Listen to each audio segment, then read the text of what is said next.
Welcome back to This is Thailand. I'm glad you're here. Now, most of the stories we tell on this channel follow a shape you probably recognize by now. Man arrives. Man falls hard. Man loses a significant amount of money in a fairly predictable sequence of events. Man goes home. And there's value in those stories. There genuinely is, because the pattern is real and it keeps repeating and the warning still needs saying. But today's story is a bit different. And in some ways, because it's different, it's harder to shake. The man you're about to hear from is Brendan. He's 65 years old. He's from County Meath in Ireland, just north of Dublin. He spent 42 years as a scaffolder, not managing scaffolders, not running a company, on the tools, up on the structure, in the wind and the rain, putting up the framework that lets other men build things. He retired with his health mostly intact, a modest pension, and a one-bedroom flat that was perfectly adequate and perfectly empty. He came to Thailand looking for something. He wouldn't have described it that way at the time, but he did, and he found something. He's honest about that. Whether what he found was what he was actually looking for, well, that's the story. I'll say this much before I hand you over to him. Nobody robbed Brendan at knife point, not nobody ran a textbook scam. The money he lost wasn't catastrophic by the standards of some of the accounts we've featured here. And that, in a way, is exactly what makes this one worth your time. Because the stories that don't have a clean villain are the ones that stay with you. They're the ones where you watch and think, yeah, I might have done the same. Here's Brendan. In his own words. Right. So, where do I start?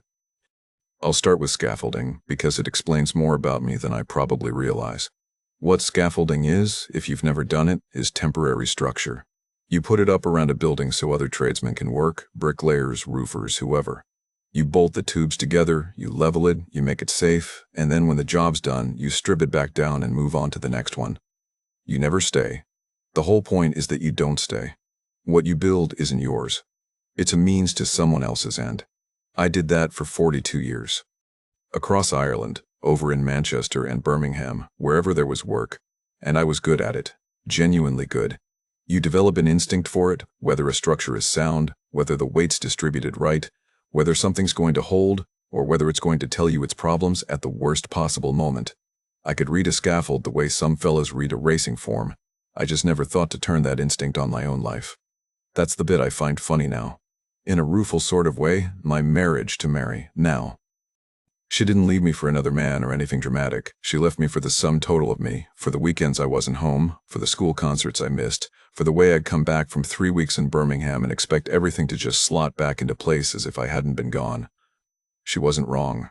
I know she wasn't wrong. We were polite about the divorce, as these things go. The kids were 15, 13, and 11 by the time it was finalized. They were old enough to have their own views on whose fault things were, and they had them. And I didn't argue, because arguing would have required me to say out loud how much it all mattered, and I'd never been able to do that. That was when I was 54. I got a one-bedroom flat in Navan, nice enough spot, no complaints, bought a recliner, got the Sky Sports package. My state pension and the construction industry pension together came to about €1,800 a month, which is enough. And I had about 62,000 in the credit union that I basically didn't touch, because there wasn't anything I particularly wanted. I sent Christmas cards to the kids every year. Got 2 back in 10 years. The grandchildren I'd seen in photographs on Facebook, which my daughter had blocked me from at some point. So even that stopped. I'm not telling you this for sympathy. I'm telling you because I need you to understand the precise condition I was in when Thailand came up on my phone screen. I wasn't depressed, far as I know. I wasn't drinking too much. I was going to Mass on Sundays, not out of faith exactly, but because it structured the morning. I was walking. I was cooking for myself, proper food, not just tins. By any measure, I was managing fine. Fine. There's a word. I've thought about that word a lot in the past year. Fine is what you call it when nothing is actually wrong and nothing is actually right, and you've quietly stopped noticing the difference. Fine is the most dangerous condition a man can be in. Because when you're in crisis, you're alert. When you're fine, you're not paying attention to anything. It was 2:30 on a Tuesday night in November. Couldn't sleep. Lying in the recliner with my phone, the way you do. The algorithm, and I genuinely don't know how it found me. I'd never looked up anything about Thailand in my life. The algorithm put a Facebook group in front of me called Retired and Living the Dream in SE Asia. I scrolled through it for about 40 minutes before I fully realized what I was doing. Now I want to be clear about what that group was and what it wasn't. It wasn't all fellas posting photos with their arms around women, half their age outside go-go bars. some of it was that. But that's not what kept me scrolling at 1:30 in the morning. What kept me scrolling was the other stuff. The ordinary stuff. A man from Sheffield, looked about 68, sitting at a table outside a coffee place in Chiang Mai with a book and a Leo beer, squinting into the sun. A Canadian fella who'd been a bus driver his whole life, posting about learning to cook pad thai from a market vendor who'd taken pity on his attempts. A retired electrician from Wexford, would you believe it, practically a neighbor, who'd written a long post about how he'd been living in Thailand for 3 years, and the thing nobody tells you is that you stop dreading the mornings. That line. I kept coming back to that line. You stop dreading the mornings. I hadn't realized I was dreading the mornings. But I read that and thought, yeah, that's the right description for something I hadn't had a name for. I knew about Pattaya. I want to be honest about that. A fella I'd worked with on a site out in Lucan, decent man, good scaffolder, not stupid by any measure, had gone out to Pattaya about 4 years back and come home 18 months later with no savings, a story he'd tell you if he'd had a few drinks, and a look in his eye that hadn't fully cleared since.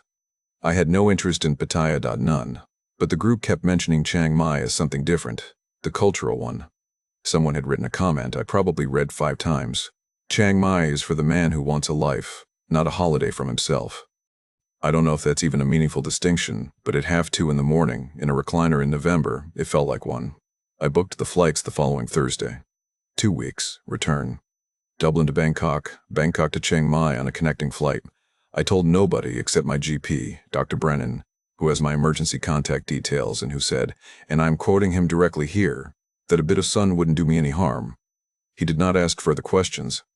I appreciated that. I arrived in Chiang Mai on a Wednesday afternoon in late November, and the heat hit me coming off the plane steps like someone had opened an oven door. Not unpleasant, just immediate. A physical fact you couldn't ignore.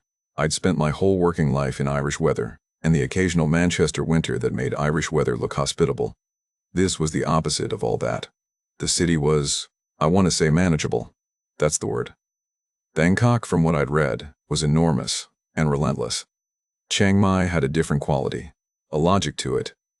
The old city is a square, more or less, moat running round it, temples inside every few hundred meters. You could orient yourself. I checked into a guest house just off Niman Road, nothing fancy, about -600 a night, roughly €16, and spent the first evening just walking, because I couldn't sleep with the time difference and there was no point lying in a strange bed staring at a ceiling. What I remember from that first evening is the sound. Motorbikes everywhere, all the time, that's a given. But underneath that, or woven through it, temple bells somewhere in the middle distance. The smell of something grilling on a street cart near the guest house. Mu ping, pork skewers, 2 for 20 baht, about 50 cents. I bought 6 of them and ate them standing on the pavement, feeling faintly ridiculous and completely anonymous. And these two things were not in tension with each other. The first 3 days, I did what you're supposed to do. I went to Wat Chedi Luang inside the old city, which is this enormous ruined temple, and I stood there looking at it for about 20 minutes, thinking about all the work that had gone into it, and how many scaffold boards would have been needed, and whether that was a strange thing to think about in a temple. Probably it is. I did a cooking class out near the Ping River where a small Thai woman named Aom taught a group of tourists how to make green curry, and I burned my first attempt because I was distracted watching a monk walk past the window in orange robes, and I forgot I had something on the heat. I took a guided market tour where a young lad named Wee took us through the night bazaar and pointed at things and told us what they were. I was self-conscious. I should say that. A 65-year-old Irish man on his own in Chiang Mai doing guided tours like a culture on his first time abroad. I was aware of how I looked. But the thing is, nobody there knew me. Nobody knew that I was the man whose kids sent the Christmas cards back. Nobody knew what I'd failed at. I was just a tall, gray-haired Farang who burned his curry and bought too many pork skewers. It was, well, it was something. Day 4 was a Sunday. The walking street market runs along Wallai Road, near the FIA gate area on Sunday evenings. Locals call it the Sunday walking street. And by about 5 o'clock, the whole road fills up with stalls selling food, clothes, handmade things, and a crowd of tourists and locals moving through it all, and that particular shuffle you get when there are too many people and nobody's in a hurry. I went because I had nothing else to do, and the guest house owner had written it on a card with her recommendations. I wasn't looking for anything. That much is true. I was just moving through it with no agenda, which was a novel sensation in itself. The soap stall was near the middle of the street. Small tan-made bars arranged on a folding table, labeled in Thai with small English translations written by hand underneath. Coconut, lemongrass, tamarind, 2 women running it, one older, maybe 50, moving with the efficiency of someone who'd done this many times, and one younger, who was rearranging a display when I stopped. I stopped because I was going to buy soap. That's genuinely why I stopped. My mother had always bought handmade soap. Something about the smell triggered a memory, and I stood there for a moment trying to place it, and the younger woman looked up and asked me something in Thai that I didn't understand. I said, "I'm sorry, I don't speak Thai," in the apologetic way you do when you're a tourist and you feel guilty for not having made more effort. She switched to English. Her English was careful, not fluent exactly, but deliberate, like someone who taught themselves from a book and had been quietly practicing ever since. She asked what scent I was looking for. I said I didn't know. I was just looking for. I said I didn't know. I was just looking. She said that was fine, take your time, and turned back to rearranging the display. And then I said something, I cannot tell you what. I've tried to reconstruct it many times and I genuinely cannot remember the exact words. Something about whether the tamarind one was for washing or eating, and she laughed. Not a courtesy laugh, not the laugh you give a tourist who's made a feeble joke. She actually laughed, this short, surprised laugh, like I'd caught her off guard, and then she looked slightly annoyed at herself for laughing, which made it funnier. I've spent 40 years on building sites. You know very quickly on a building site who's genuine and who's performing. You develop a sense for it the same way you develop a sense for a sound structure. And that laugh was genuine. Her name, well, her nickname, I'd learn later that Thai people use nicknames day to day, was Noi. I bought 3 bars of soap, coconut, lemongrass, and one she recommended that I can't remember the name of now. I paid 2 odi, about €7.50, and stood there a moment longer than I needed to because I didn't particularly want to walk away. We talked for maybe 10 minutes. Her English was careful in a way I found I had to match. I slowed down, dropped the meath idioms, spoke in cleaner sentences than I normally would. It was an odd sensation, like having to think about something you've done automatically your whole life. But not unpleasant. She told me a few things in that 10 minutes. That her name was Noi. That she worked part-time at a small guest house near the old city, helping with check-ins and breakfast a few mornings a week. That she made the soaps herself, evenings mostly. That the market was a weekend thing. That her parents were up in Lampang, about 3 hours north by bus, farmers, rice mostly, and that she'd moved to Chiang Mai about 7 years ago for reasons she didn't fully explain and I didn't press. And then she told me she had a son, 12 years old. His name was Toi.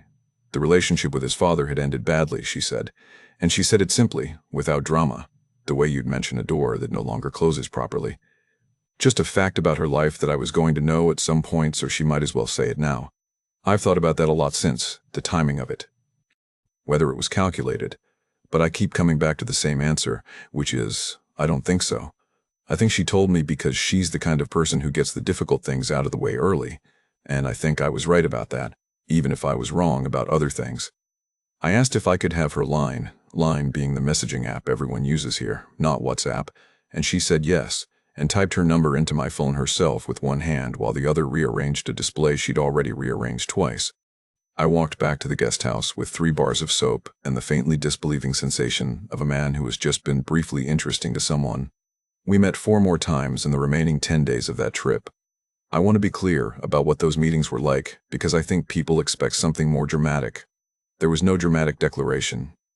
There was no moment where she took my hand over a candlelit dinner. It was ordinary. That's what I keep trying to explain. It was ordinary in a way that I hadn't experienced in a long time, and ordinary turned out to be the thing I'd been starving for without knowing it. She took me to a market behind the old city that the tourists don't find, all local food, no English menus, where she ordered for both of us without asking what I wanted because she'd already decided I needed to try the thing she was pointing at. That was khao swa. Egg noodles in a coconut curry broth, crispy noodles on top, a squeeze of lime, a small pot of fermented cabbage on the side that she insisted I try even after I made a face at it. It cost 60 a bowl, about €1.60. We ate it at a plastic table on the pavement with motorbikes going past 2 feet from us, and I thought it was the best thing I'd ever eaten in my life. I still think that, actually. I've tried to replicate it since I came home, and it's not possible. We walked around the old city one evening when she'd finished at the guest house, and she showed me a spirit house outside a shop front and explained what it was for, a small offering to the spirits of the land, fresh flowers and incense and sometimes a little figurine, so they know they're still remembered. I'd walked past dozens of them without really seeing them. She said most Thai people have one outside their home, and that her mother tended theirs every morning without fail, even when things were difficult. She said it in a matter-of-fact way, not to make a point, just as a fact about her mother that she happened to like. I paid for everything during those meetings. Meals, a tuk-tuk one evening when it started to rain, a coffee at a place on Niman Road where she got something iced and complicated, and I got an Americano because I'm 65 and I know what I like. She never reached for the bill. She also never expected me to reach for it. It wasn't a performance in either direction. It just seemed to be the understood arrangement. I didn't think about it much at the time. I think about it now. On the morning my flight went, she met me at the guest house to say goodbye. The taxi was there already. We stood outside on the pavement, and she cried, quietly, not making a thing of it. And then she composed herself and said she hoped I had a safe journey, in that careful, deliberate English, and didn't ask when I was coming back, or whether I was coming back, or whether I was coming back, or make any of it my problem. She just let me go. I sat on the first leg to Bangkok, turning that over. The not making it my problem part 1000 aware now that this is a skill. At the time, I just thought it was, I don't know, dignity, grace, something I hadn't encountered much of. 6 weeks back in Navan ... The soap sat on the bathroom shelf and I kept thinking I should use it and didn't. We talked online most evenings, not long calls usually, 15 or 20 minutes. She'd tell me something about her day, something her son had said, something at the market. I'd tell her something about Navan, which didn't offer a great deal of material, to be honest. I sent her a photo of the Boyne on a particularly gray Tuesday because I wanted her to understand what I was dealing with in terms of local scenery. She sent back a photo of the view from the guest house rooftop at sunset, all orange sky and temple rooftops, and included a face emoji that I interpreted as sympathetic. She sent me a photo of Toei's school project once, some kind of model. I couldn't tell what it was meant to be, but he'd clearly worked hard on it. I said it looked great. She sent back a laughing emoji and said he would be embarrassed she'd shown me. I'm aware of how this sounds. I'm aware of the gap. 65-year-old retired scaffolder from County Meath, 38-year-old Thai woman with a son in a soap stall, exchanging photos of rivers and school projects over line for 6 weeks. I'm aware that you're watching this and doing the maths. I did the maths too. I just decided the maths wasn't the point. I booked a return flight on a Thursday afternoon in January. 2 weeks again, I told myself 2 weeks, same as before, just to see how a second visit felt. I didn't book it in any great rush of certainty. I booked it the way you book a thing when you've already decided and you're just waiting for yourself to catch up. I knew what I was doing. I want to be clear about that. I knew exactly what I was doing. I just decided to do it anyway. And if you're watching this and you've been where I was, not the Thailand part, just the general condition of fine, of the recliner, of the cards that came back, then I think you understand why. The second visit, I rented an apartment instead of the guest house. A small place off Soi Niman Hummin, 1 bedroom, a little kitchen, a balcony that looked out over a car park and the back of a 7-Eleven, which sounds grim but was actually fine because the 7-Eleven was useful and the car park meant no one was building anything outside the window at 6 in the morning. I paid 18,000 for 3 weeks, roughly 18,000 for 3 weeks, roughly 70, which was cheaper than the guest house and felt more like a choice. That was the thing I noticed first.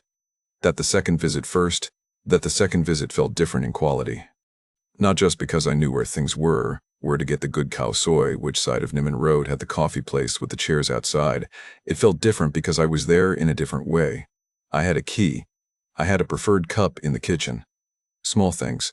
But after 10 years in a rented flat in Navan where every object was mine and nothing felt owned, the small things registered. Noi came and went. I want to be accurate about what that means, because I've thought about how to describe this period, and I don't want to make it sound like something it wasn't. We weren't living together. She had her own apartment, about 15 minutes away on her motorbike. She came over in the evenings 2 or 3 times a week, sometimes cooked. She brought Toei once, a Tuesday. He had no school for some reason. I didn't fully follow, and he sat at the kitchen table doing something on his phone while Noi made tom kha, coconut milk soup with galangal and lemongrass. And occasionally he'd look up and we'd do the slightly awkward thing of 2 people with no shared language, acknowledging each other's existence. He wasn't rude. He just wasn't interested in me, which was fair enough. I wasn't his father. I wasn't trying to be. I paid for things. All our meals, transport, a Chang or 2 in the evenings when we'd sit on the balcony after she'd cooked. I bought Toei a football one afternoon. We'd walked past a sports shop near Maya Mall and he'd slowed down at the window without saying anything, just looked. And Noi said something to him quickly in Thai that I took to mean don't ask for things. I went back the following day on my own and bought it. .3050, about €9. I left it at her first 50, but 350. She didn't make a thing of it. Just texted me a photo of him with it in the yard, and then a second photo a minute later that was just the football against a wall, no context, which I think was her version of, thank you. I want to talk about the rainstorm because it's where the money started, properly, not much. But it's where it started. It was a Saturday, third week of the visit. Noi had the market stall set up, the soaps, the whole display, and a storm came in from nowhere, the way they do here, a proper downpour, the kind that turns the streets into rivers, about 4 minutes. She got some of it under cover, but not all of it. A full tray of coconut bars, some of the labeling, a couple of the lemongrass ones she'd spent extra time on, ruined. She wasn't dramatic about it. She told me that evening, matter-of-factly, that it had been a bad morning, that she'd lost maybe a weekend's worth of stock. I asked how much. She said she didn't know exactly, maybe 3,000 or 4,000 worth of materials and time, about €100 give or take. I gave her 4,000 in cash the following day. She protested. Briefly, genuinely, not the extended performance of a woman who expects to eventually accept the money, but a short, real objection, the kind that comes from a person who has some pride about these things. I told her it was nothing, which it was, and that was the end of it. I told the camera this earlier, and I'll say it again because I think it matters. If I'd been seeing a woman in Dublin who had a bad day and lost €100 worth of stock she'd made herself, I'd have covered the dinner that evening without thinking about it. That's what I told myself, and I believed it entirely. I still think it was a reasonable thing to do. I'm not sure that's the point. I went back to Navan after 3 weeks. The calls continued. By this stage, they were a fixture, most evenings, sometimes a voice note during the day if one of us had seen something worth mentioning. She told me about a monk blessing ceremony at a temple near the old city that she'd gone to with her cousin. I told her about the state of the Meath Road network after heavy rain, which was less spiritually enriching but accurately described my week. About 3 weeks after I got back, she mentioned that her father had been having chest pains. Tests were being done at the hospital in Lampang. I listened, asked a few questions, said I hoped it was nothing. She seemed unconcerned, or not unconcerned exactly, but measured about it, the way people are when they've grown up in circumstances where medical worry is a regular feature of life rather than an exceptional event. A week later, she called again, not a voice note. An actual call, early evening her time. The tests had come back. Heart condition. She used the Thai term first and then translated it. Something about the arteries. Not immediately dangerous, but requiring medication ongoing. The rural health coverage in the Lampang area didn't fully cover the prescription costs. Her tone throughout was careful, informational. She was telling me as a fact about her life, not as a request. I asked how much the medication cost monthly. She paused before answering, not long, just a beat, and then gave me a figure. About 2,500 a month for the main one, roughly 2,500 a month for the main 1,000 or so. I didn't do the calculation out loud. I just asked if a one-off transfer would help cover the next few months while things settled. She said it wasn't necessary. I said I'd like to. She said I was very kind. I said I wasn't, particularly, and transferred 25,000 the following morning through my bank, about Pine 660, directly to her account. The voice message she sent back was one of the only times I heard her sound genuinely flustered. There was a pause in the middle of it where she seemed to be composing herself. She thanked me and said her father would be grateful and that she was embarrassed to accept it, and she said that last bit in a way that made me believe she meant it. That embarrassment. I keep returning to it. It didn't feel performed.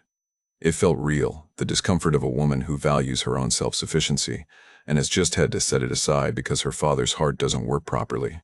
And the monthly shortfall is real, and the Farang she's been seeing for 3 months has more money than she does. Both things can be true at once. The embarrassment can be genuine, and the situation can still be one that someone in her position would know how to use. I'm not saying she manipulated me. I'm saying I don't know. That's what I keep arriving at. Not certainty in either direction, just the honest answer, which is that I don't know. What I do know is that after I sent the money, the calls got warmer. Not dramatically, not in any way I could have pointed to and said, look, there's the change. Just warmer, more present. She asked about my knee, which I'd mentioned was giving me trouble, in a follow-up call 2 days later. She remembered I'd said my sister was visiting from Drogheda the following weekend and asked how it had gone. Small things. The small things that tell you someone is paying attention. And for a man who'd spent 10 years being no one's small thing, it was very effective. The third visit I booked for a full month. I want to be honest about what that decision represented. It wasn't a holiday anymore. I was 65 years old. I had no particular reason to be in Navan in March, and the apartment off Niman was available at $20,000 for the month, about $520, which was less than my half of the utilities, and food at home for the same period if I thought about it a certain way, which I did. I had the non-immigrant O visa by this point, the retirement visa, which you can get at 60 if you can show 800,000 baht in a Thai bank account, or prove sufficient monthly income. My combined pensions cleared the income threshold, just about, so the immigration office sorted it without too much drama. I mention this only because it represents a particular kind of commitment.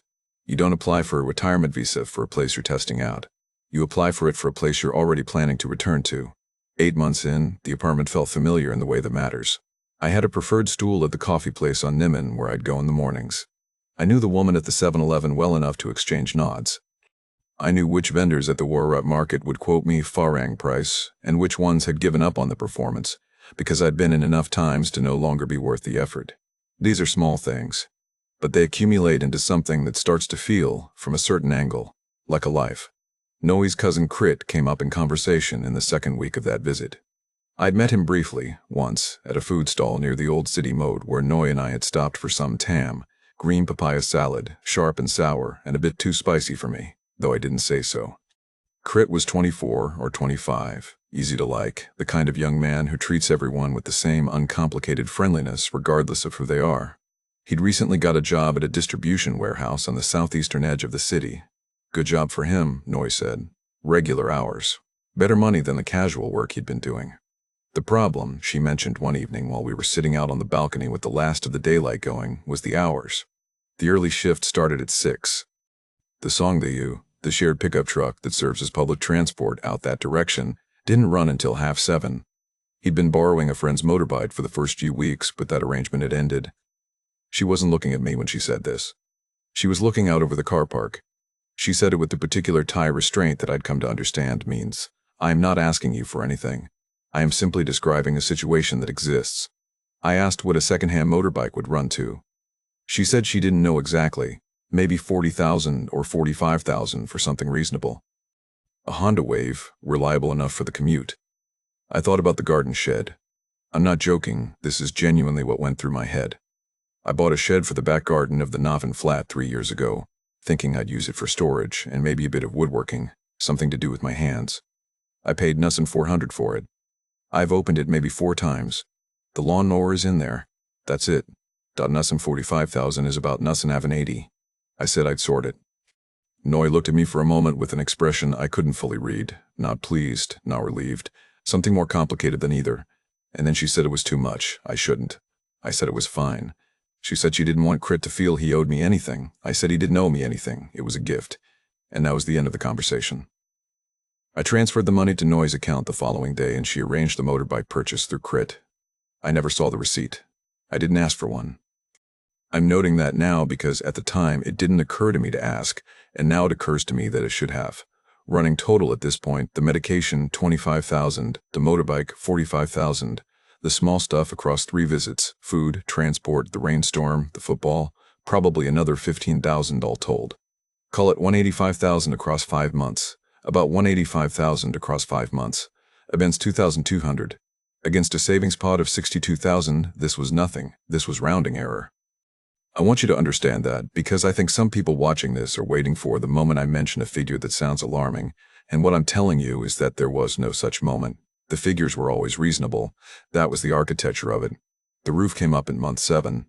I was back in Navan, a 6-week gap between visits, longer than usual because I'd had a hospital appointment for the knee, nothing serious, just the ongoing deterioration of a joint that spent 4 decades on scaffolding in the cold, and Noi and I were on a video call one evening.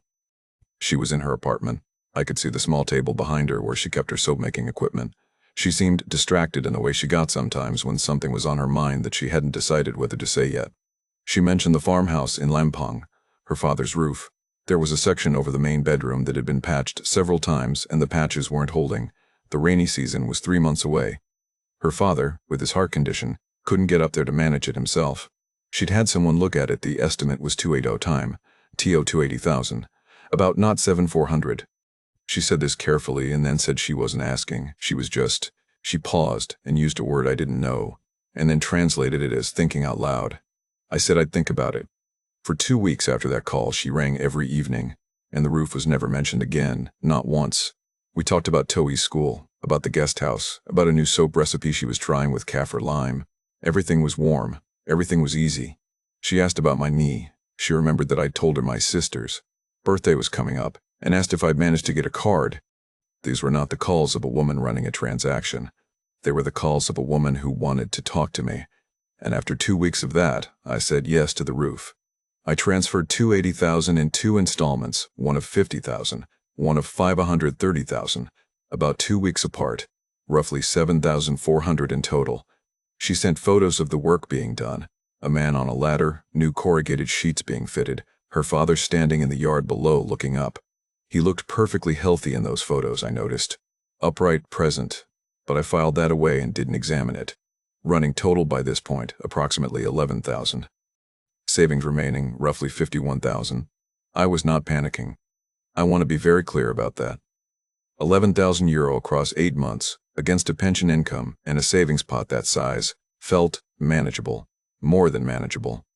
It felt like what a person does when they're in a relationship with someone who has real needs and real family obligations and comes from a place where 100 euro is not nothing and a few thousand euro is a genuinely significant sum. I want to say one more thing about the cultural dimension of this, because I think it matters, and I think some people watching will understand it better than others. In Ireland, if you're seeing someone seriously, you don't support their parents. You might buy their mom a birthday present, you might help them move a piece of furniture. But the idea that a man would transfer money to his girlfriend's family for medical care and structural repairs, that's not a normal thing in an Irish relationship. It would raise every eyebrow. In Thailand, it's different. Not always manipulation. Often just expectation. The eldest daughter supports the parents. That's the structure. It's real. I understood that much in the abstract. What I didn't understand until later was that understanding a structure in the abstract and understanding whether a specific structure is sound are two completely different things. The motorbike moment happened in month 8. I was back in Chiang Mai for a shorter visit, 9 days, and Noi mentioned Crit in passing, something about him being late home, something minor, and she said, and I heard it clearly, she said her brother's motorbike had a problem with the chain, not cousins. Brothers. I didn't say anything, I heard it, and I put it somewhere, the way you put a slightly wrong noise from a joint somewhere, when you're on a scaffold and you're not sure yet whether it means something or whether it's just settling. You don't stop work. You note it. You keep your eye on it. I kept my eye on it. The thing about contradictions is that they don't announce themselves. They just accumulate quietly, the way rust gets into a tube, not visible until you put weight on it. After the motorbike moment, I started listening differently, not suspiciously, not with any particular agenda, just, more carefully, the way you listen when a structure has made one wrong noise and you haven't ruled anything out yet. The guest house job was the next thing. Noi had mentioned it consistently from the beginning. A few mornings a week, check-ins, breakfast service, the small guest house near the old city. It was part of how one understood her week, but somewhere around month 8 I noticed she'd stopped mentioning it, not in a dramatic way. It just stopped appearing in conversation.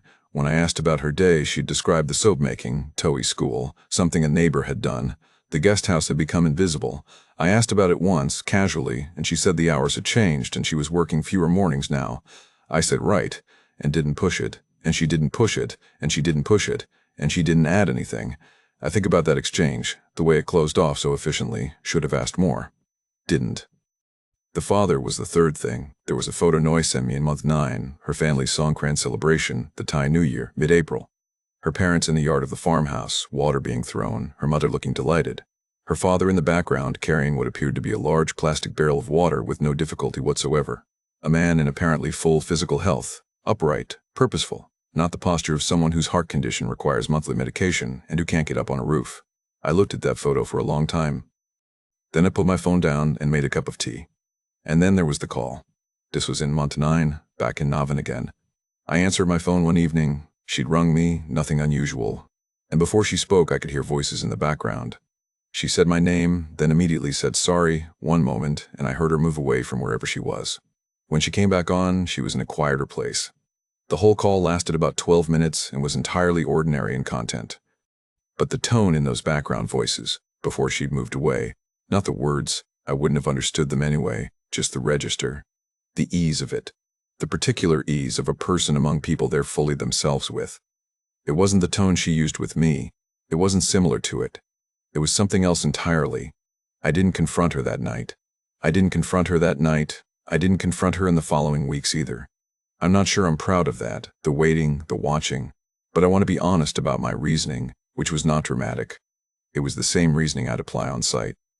You don't take a structure apart on the basis of one wrong noise. You accumulate evidence. You form a picture. You make sure of what you're looking at before you act, because acting wrong is worse than waiting. By the time I booked my 4th visit, I had enough of a picture, not proof. There's a distinction.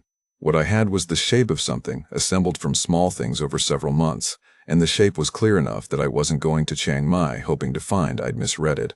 I was going to say what I thought, quietly, and see what came back. The apartment off Niman.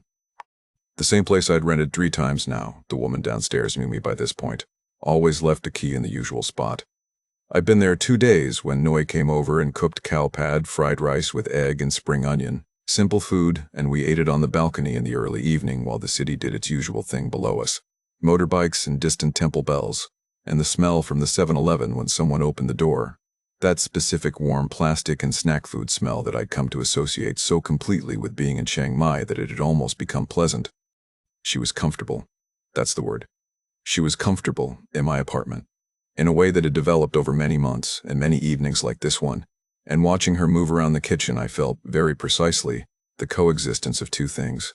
Genuine fondness for her, and the clear knowledge that I was about to say something that would end everything. I asked about the roof, whether it had held through the recent rain, whether the work had done what it was meant to do. She said yes. Her mother was very grateful. It made a real difference. She got out her phone and showed me more photos. The finished work, the new sheets, the farmhouse looking tidy. The photos were real. The roof existed. I'm not questioning that. I asked if she'd like to drive up to Lampang that weekend, see her family. Let me meet them properly after all this time. She was quiet for a moment, just a beat, a fraction too long for something that should have been easy to answer. And then she said her mother wasn't well at the moment. It might not be a good time. She said it looking at the table rather than at me. I let the silence sit for a bit. Then I said I thought there was someone else, not accusatory, not angry. Just factual. The way I'd tell a site foreman that a joint wasn't right. Here is what I observe. This is what the evidence suggests. She looked up at me, and then she cried. I've replayed those tears many times trying to determine what they were. I still can't. They came quickly, genuinely. There was nothing performed about the onset of them, no working up to it. They were just suddenly there. She put her hands over her face and she sat with it for a moment, and then she lowered her hands and looked at me with her eyes wet and said her life was complicated. She used that word several times. Complicated. I asked if there was someone else, directly this time. She didn't say yes. She also didn't say no. She said that she had feelings for me, that she did care for me, and she said it with a kind of urgency. I do care for you, she said. I want you to know that, as if it were the most important thing to establish, more important thing to establish, more important than anything else she might admit or deny. I think about that sentence a lot. I do care for you. I believed it was true. I think that's what makes it so difficult to set down. If she'd said I never cared about you, it would be a different story, smaller, cleaner, easier to file away. But she didn't say that. She said the opposite, and I believed her, and it changed nothing about what I already knew. I told her I believed her. I meant it. She said she never wanted to hurt me. I said I knew that too. We sat there for a while after that. I'm not sure how long. The city went on doing what it does below the balcony, a tuk-tuk somewhere. The sound of a temple bell carrying across the rooftops in that way it does at dusk. Eventually, she gathered her things and said goodnight, quietly, in that careful, deliberate English. And I walked her to the door, and she left. I went back to the balcony. I sat there for another hour or so. I wasn't in any particular state, not devastated, not relieved, not angry. Something more like the quiet you feel after a long job is finished and stripped down. Everything accounted for. Nothing left to hold up. I booked my flight home the following morning. Dublin, connecting through Bangkok, 14 hours in the air. I didn't message Noi before I left. She didn't message me either. I don't know what that silence meant for her. For me, it meant some things are said by not speaking, and we both said what needed saying, and the rest was just time passing. I've been home about a month now. The recliner, the Sky Sports, the credit union account. I did the maths properly when I got back, sat down with my phone and a notepad. The way I would have done a site costing, wrote out every figure. The transfers, $25,000 for the medication, $25,000 for the motorbike, $280,000 for the roof. The small cash, meals, transport, the rainstorm, the football, probably another $15,000 if I'm thorough about it. Total direct transfers, roughly through $65,000. At current rates, about $9,500. Then the travel costs. 4 return flights. Dublin to Chiang Mai. Accommodation across 4 visits. A few bits I bought for the apartment, a fan, some kitchen things I left behind when I went. Add that up, and the full number is somewhere around $14,000 over 10 months, which leaves me with $48,000 in the credit union. Not devastating. I want to be honest about that because I think it matters.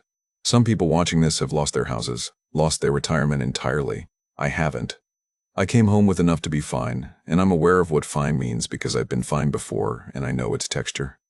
But the financial damage was never really the point. The financial damage is the easy part to explain, because money is concrete, you can write it in a column, add it up, look at the number and say, right, that's what it cost. The other cost doesn't have a column.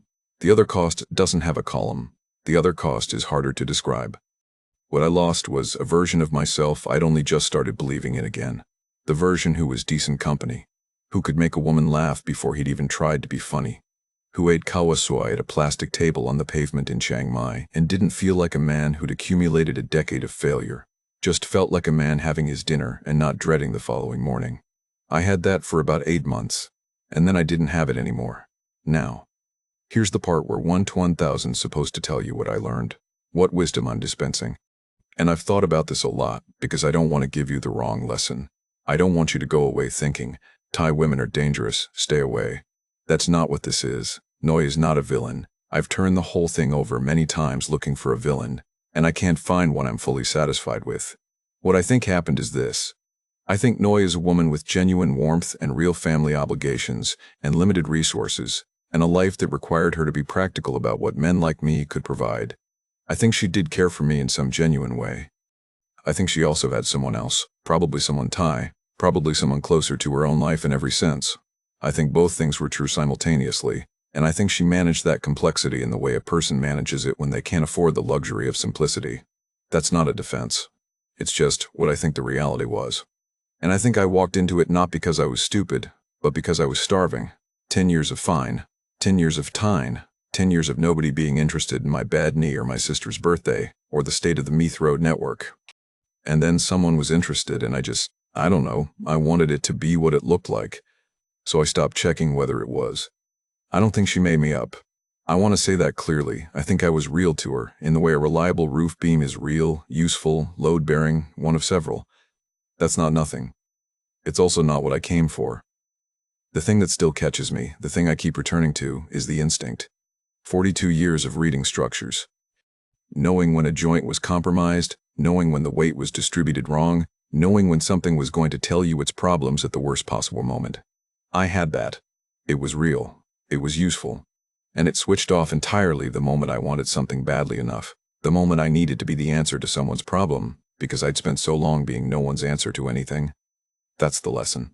Not about Thailand, not about Thai women, about what loneliness does to the part of you that knows things. How it quietly reaches in and turns it off, and you don't notice because everything feels warmer without it. If you're going to Thailand, and some of you are, I can tell, then go. It's worth going. It's genuinely worth going. Just know what you're looking for before you get there. Know whether you're going because you want to see the place or because you need to be seen. Because Thailand will give you exactly what you're most desperate for, and the question is whether what you receive is real or whether you built it yourself, out of longing and the relief of being somewhere nobody knows your name. I'm not going back. That's what I tell myself. I haven't not gone back either. There's a difference. Her number is still in my phone. I look at it sometimes. I haven't deleted it, and I haven't used it. And I don't fully know why I'm keeping it, except that deleting it would be a decision, and I'm not ready to make that decision yet. Maybe I never will be. Maybe that's how this ends, not with a conclusion, just with a man in a recliner in Navan who has a number saved that he'll never ring and can't quite let go of. That's probably the most honest thing I've said in this whole story. There you have it. That's Brendan's story. And I'll tell you what I noticed watching him tell it. He never once cried. Not when he talked about the money, not when he described sitting on that balcony after she left, not even when he talked about the Christmas cards. There's a particular kind of person who's processed their grief so thoroughly and so privately that by the time they're sitting in front of a camera, there's nothing left to release. Just the account.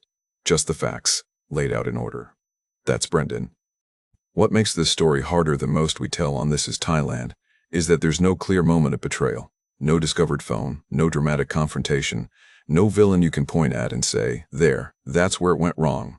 What Brendan encountered was something more common and far more human, a real connection between two real people, operating under completely different assumptions about what that connection meant and what it was supposed to cost. She needed support. Hot, he needed to be needed. Both things were true at once, and for 8 months they fit together well enough that nobody had to look too closely at what was underneath. That's not a scam. That's just two people who wanted different things, finding, briefly, that they could give each other something useful. The tragedy isn't that she deceived him. The tragedy is that he's not entirely sure she did, and he'll probably never know, and he has to carry that uncertainty home and put it in a drawer alongside everything else he can't resolve. If you're watching this from a recliner at 1:30 in the morning, and the algorithm has just shown you something that made you think, yeah, that could be for me, then take a moment before you book the flights. Not to talk yourself out of it. Thailand is worth going to, and life is short, and you're entitled to try. Just take a moment to be honest with yourself about what you're looking for. Because Thailand will find it, whatever it is. It always does. That's both the beauty of the place and the thing that makes it dangerous. We'll see you on the next one. Thanks for watching. This is Thailand.